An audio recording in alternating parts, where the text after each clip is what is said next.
Good evening, and welcome to For the Living of These Days, the Repairers of the World edition, or Tikkun Olam, which is a Jewish term that speaks of repairing the world. And I thought we'd explore in Genesis chapter 1, beginning at the 11th verse.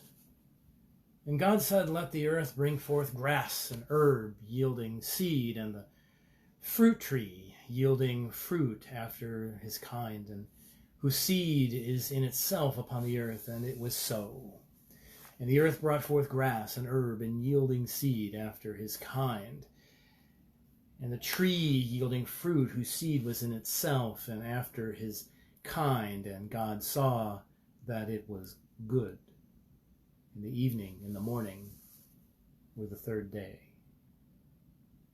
So, throughout the Genesis account, God creates the world and God speaks into it that it is good.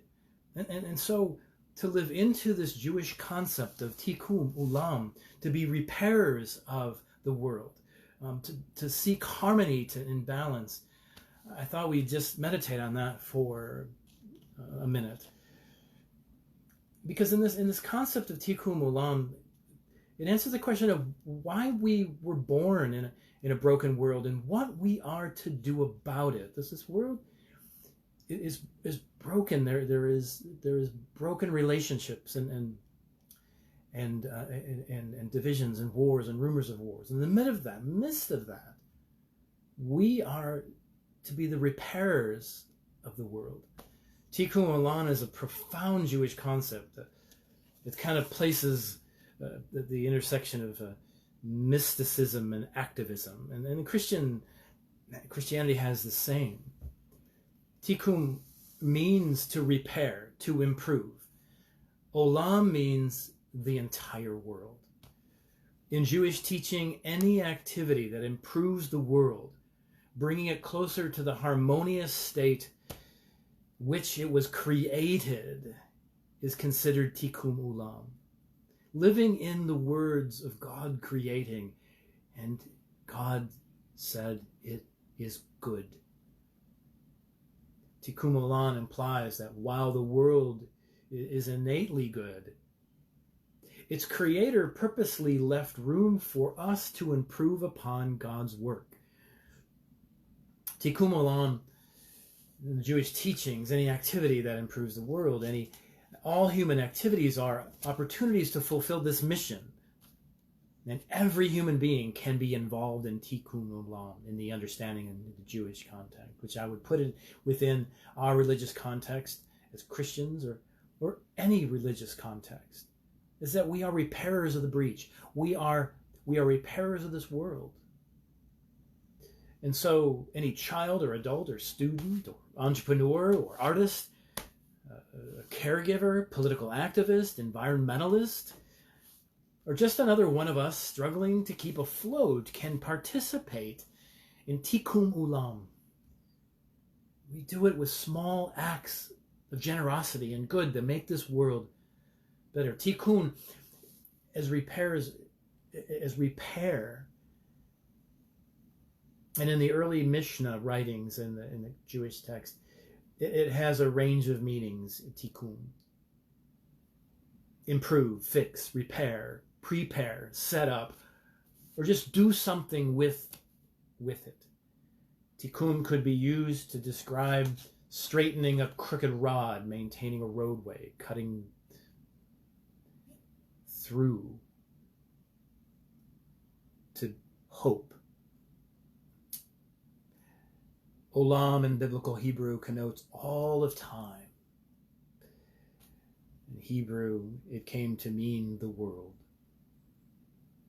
So literally, Tikkun Olam means to do something with the world that will not only fix any damage, but also improve upon it, preparing it to enter the ultimate state for which it was created.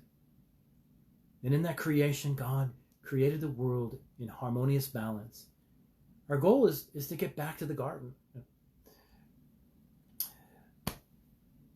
So what improvement does our world need? What improvement does your world need? Can we be repairers of one another, ourselves, of the world? Can we live in that understanding and not sit and allow our lamentation and our complaint consume us into despair? But do something. Don't panic. Be creative. In essence, God is saying in Tikkun Ulam. It means to do something with the world that will not only fix any damage, but improve upon it, because God gives us this free will, this ability, this creative, innovative ability as human beings. It's a signature theme in the Jewish tradition. And while modern philosophies all as well grant little of, if any, inherent value to the material world in which we live, the stark contrast, the creation account in Genesis repeats 7 times that the Creator beheld the creation the Creator created as good and even very good. I want to live in that. Can we live in the goodness of God and live out of that into the world,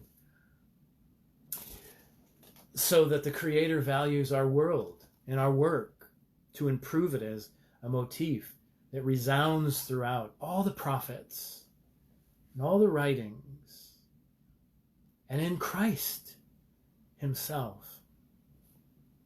And we are called to be repairers of the breach.